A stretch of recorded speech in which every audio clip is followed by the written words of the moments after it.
yoga problems. Ow, I got them. Woo! I got them today. Coming to you direct from the OBX. Ow!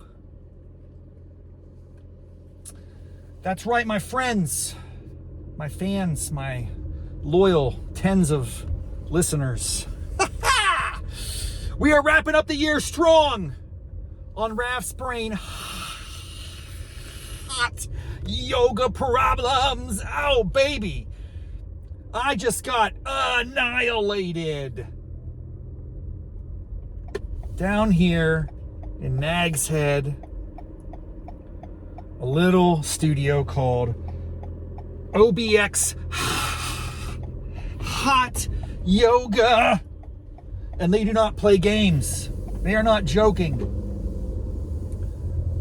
They are not kidding. Whoa, look out.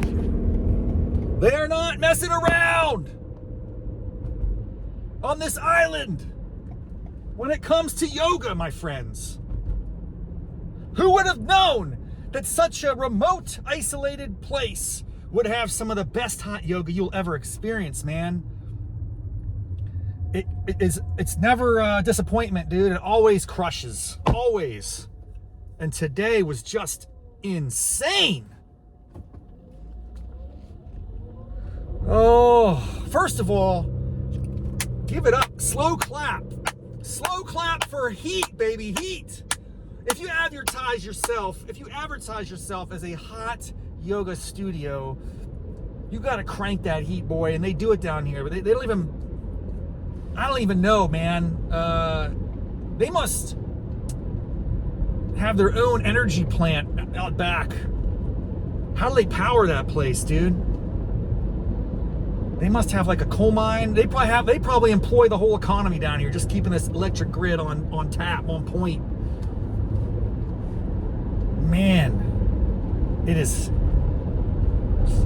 definitely over 100. It might be like 105, 110. I don't know, man. The other thing is they pack them in, boy.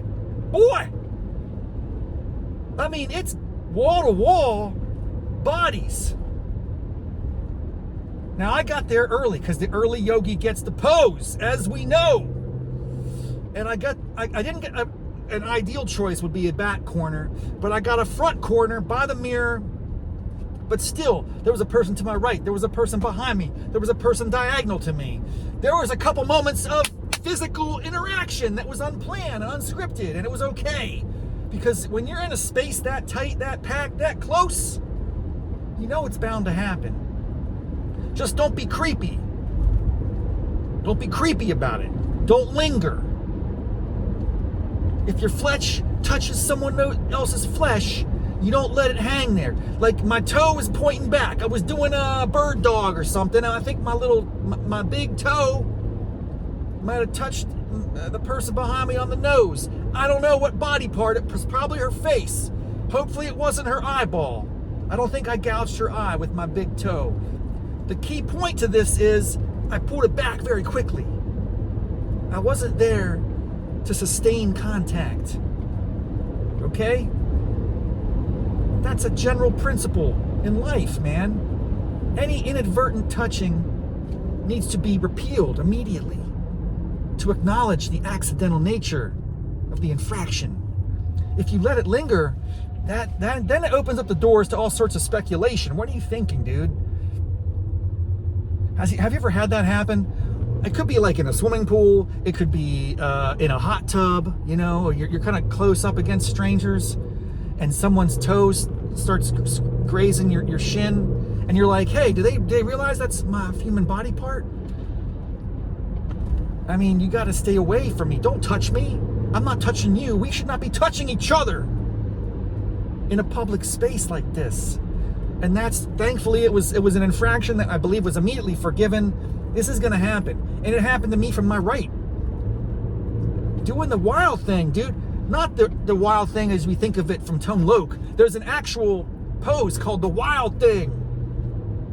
It's kind of like you flip your dog. It's a one-handed back handspring or something. I don't know. I can't do it. So whenever they say, hey, you have the option to go into Wild Thing, I'm like, yeah, I have the option to fly to Mars and, have a picnic with J. Edgar Hoover. No, I'm not going to do it. It's not feasible.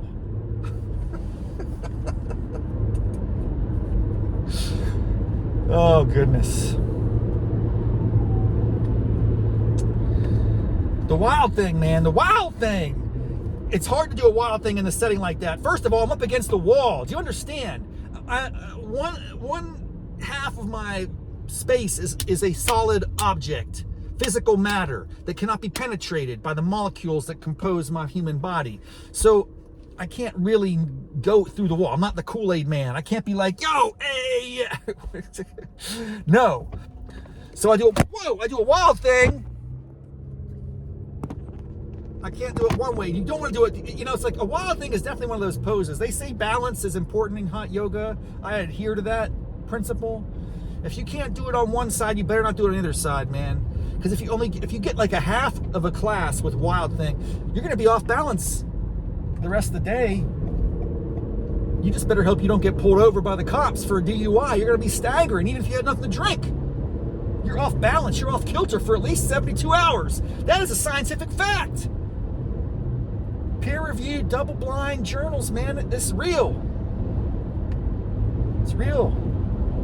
You got to keep it balanced. So I didn't do the Wild Thing either way because I couldn't do it one way. I'm not going to do it the other way. By the way, I can't even do it, even if I had the space to do it. Even if I was all alone in a studio, I couldn't do a Wild Thing. I could attempt it, but I would likely collapse into a heap of chaos and pain and agony and regret. But my neighbor, I could tell, was an aficionado. And there's something about a group like that. There are some yogi practitioners down here that just crush. Now, I realize I'm not supposed to be comparing. You only want to compare against yourself. Have I made progress over this past year? Not really. I'm plateauing. I've been plateauing for years. But maybe I'm doing a little bit better. I don't know. It's very, very incremental. If I'm making progress, it's slow and steady, man. But I look around me and I see these yogis and they are just elite. And I thought the DC area had some elite yogis. Dude, OBX hot yoga. It's like the Olympics of yogi down here, dude. These people know what they're doing. Backflips, Cirque du Soleil, inverted Abaguchi twists, half twist lunge. I mean, anything you can name, rattle it off, they're doing it. I love it too when they give you playtime, get a little playtime, and people are just improvising. There was a moment at the end when she offered an inversion. If you would like to take an inversion, for a hot second, I wanted to do a headstand just to let people know, hey, I got skills, baby. You might not believe it. I might not look like it, but I can do headstands with the best of them. But I was so exhausted, and I don't like it sometimes. They say, yeah, it's a time. It says your time if you'd like to invert. Most people just put their feet up with the brick, up in the air. But if you really go for it, you can do a headstand. The problem is they don't really give you a lot of time. If I'm going to be in a headstand, I got to let it sink in, baby. I got to be in a headstand for like 3 minutes. I got to get in the zone in the headstand. And I don't think that's normally the modus operandi. And I don't want to be in a headstand when everyone else is in Shavasana. By the way, why is a headstand at the very end of class? Why do we invert? I don't know. There's probably science behind this. It's probably Western medicine or Eastern philosophy. I don't know what even yoga is, to be quite honest. I should look into it. I met some people the other day that do Pilates. I'm thinking I should try Pilates. Yay or nay? Thumbs up, thumbs down. Let me know in the comments. Should I try Pilates? I'm a big fan of hot yoga. Would I succeed or fail in an adventure or an exploration of Pilates? I know nothing about Pilates. I've never witnessed a Pilates exercise. It looks like a torture chamber. You go with it. I've seen through these like clear glass studio windows in the DC area. I don't see people ever practicing in there, but I see these. It looks like a bed of nails. It looks like a medieval torture device, man. If I'm being honest with you. Should I give it a shot, is the question. Well, I think I should.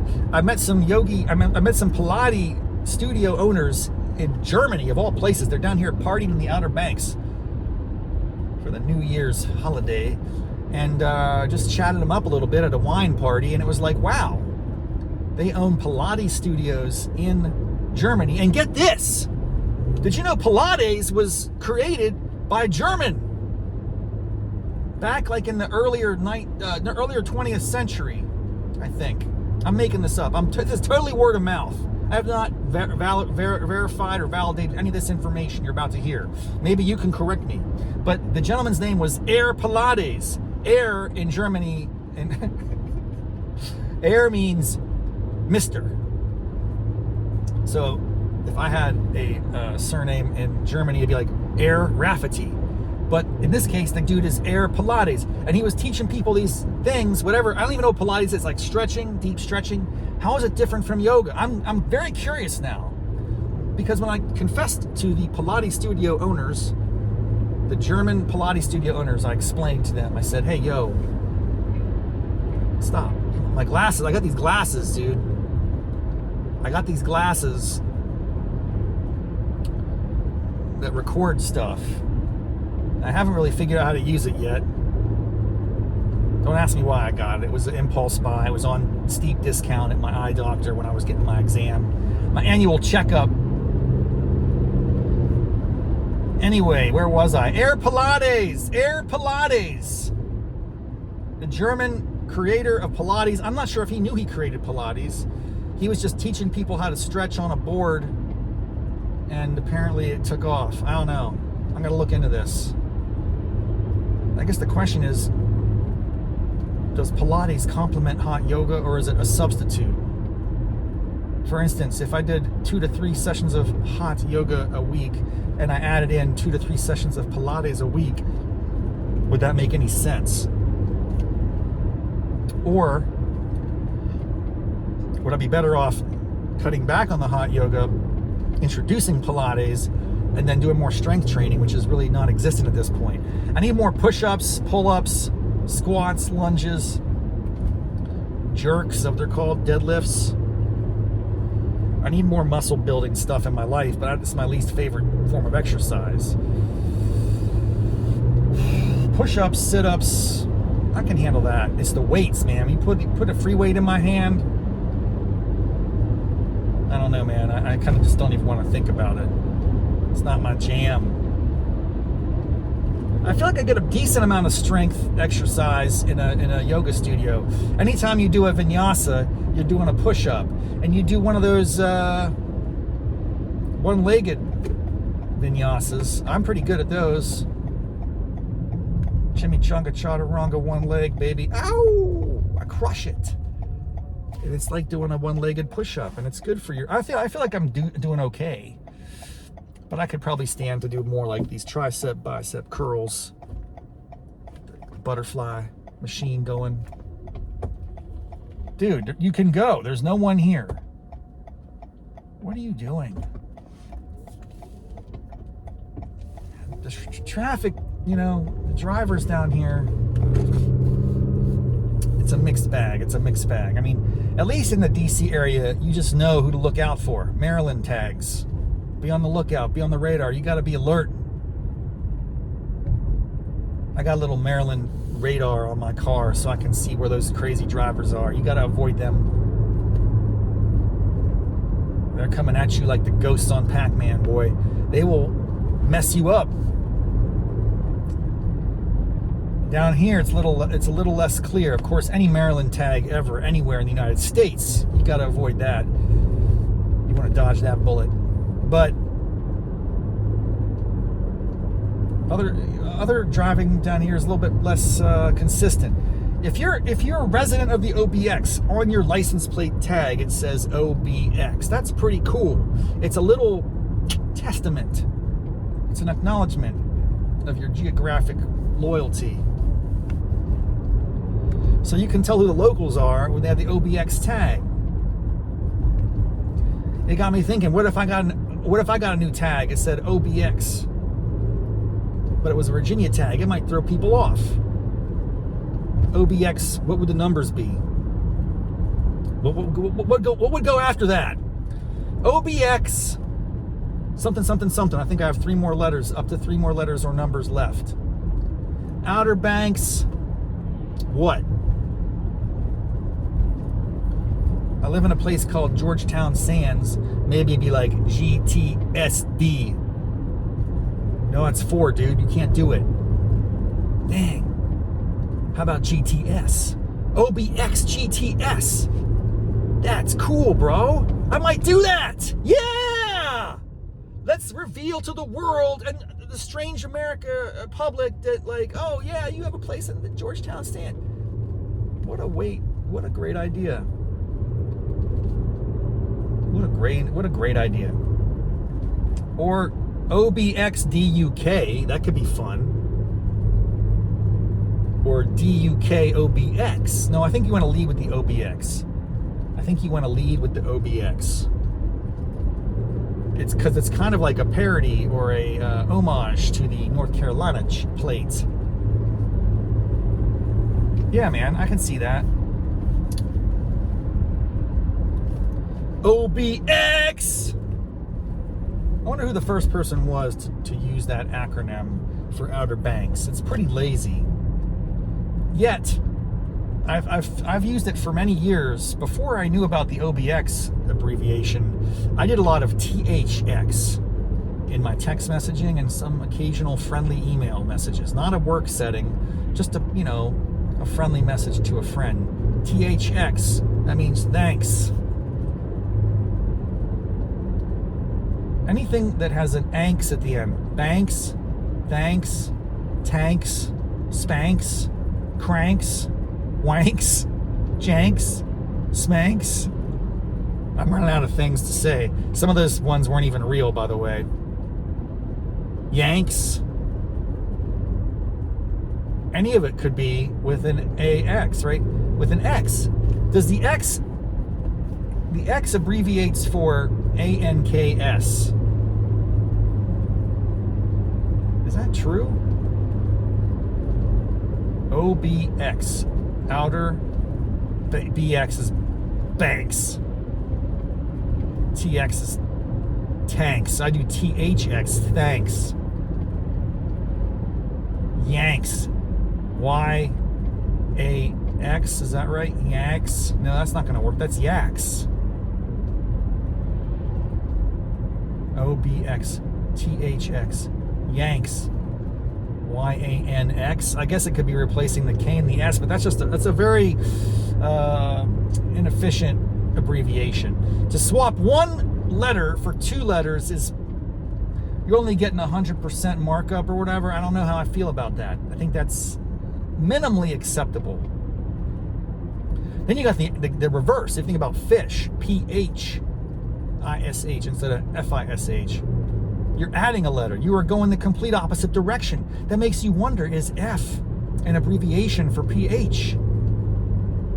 Did that come after the PH? I don't know. These are some of the things that go through my mind to post yoga down here in the Outer Banks. I gotta say thanks to the Outer Banks. Shabba Ranks. What is Shabba Ranks? Was it Shabba Banks? Shabba Ranks. Collecting my banks. Listen to Shabba Ranks, I think his last name was.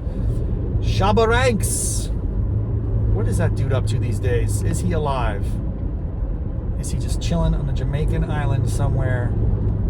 Is it appropriate? Is it even a thing to say, Jamaican island? Is there a type of, is Jamaica is an island, or is it multiple islands, plural, with a Z or an S? The ZS abbreviation is 1 for 1. That's really just a different way to spell. It's not an abbreviation of any kind. Shabba Ranks. Mr. Lover Lover. That was Shabba Ranks, right? Mr. Lover Lover. Here they come at bombastic. Did girly fantastic. Is that Shabba Ranks? Or is that Busta Rhymes? Has anyone ever seen Busta Rhymes and Shabba Ranks in the same physical location simultaneously? Or is it possible that is something like akin to a Clark Kent, Superman, Dr. Jekyll, Mr. Hyde scenario. And this is a breakthrough moment. This is going to be the segment of the show that I clip and post that gets the greatest traffic. Shabba Ranks, Busta Rhymes are the same person. That is a new conspiracy theory that needs to be explored to the fullest. They kind of sound similar, do they not? Oh my God, oh my God. Fantastic. It's the same dude. Holy smokes, and it could also be Master P in there. Whoa. All those dudes are the same dude. Oh my gosh, that gets me thinking there could be a new thing. Because usually it's Clark Kent and Superman, Dr. Jekyll, Mr. Hyde. What if Shabba Ranks, Master P, and Busta Rhymes are a 3-for-1 identity? The same person performing an extraordinary feat of complexity to mystify and confuse the world. And like no one ever has caught on to this until right now, at this very moment that I figured it out. It came to me in a vision, in a post-hot yoga, sweaty, stream of consciousness style vision, fever dream. These are the same dudes, man. They're the same dudes. And that's amazing. What that artist who pulled that off, hats off to you. You've accomplished a wondrous thing. Mas respect. All right. Oh, good times, good times, good times. As always, ringing in the new year with a little hot yoga action down here in the Outer Banks. Hey, I hope you have a great time tonight, whatever you're up to. Don't get in trouble. Keep a clear head.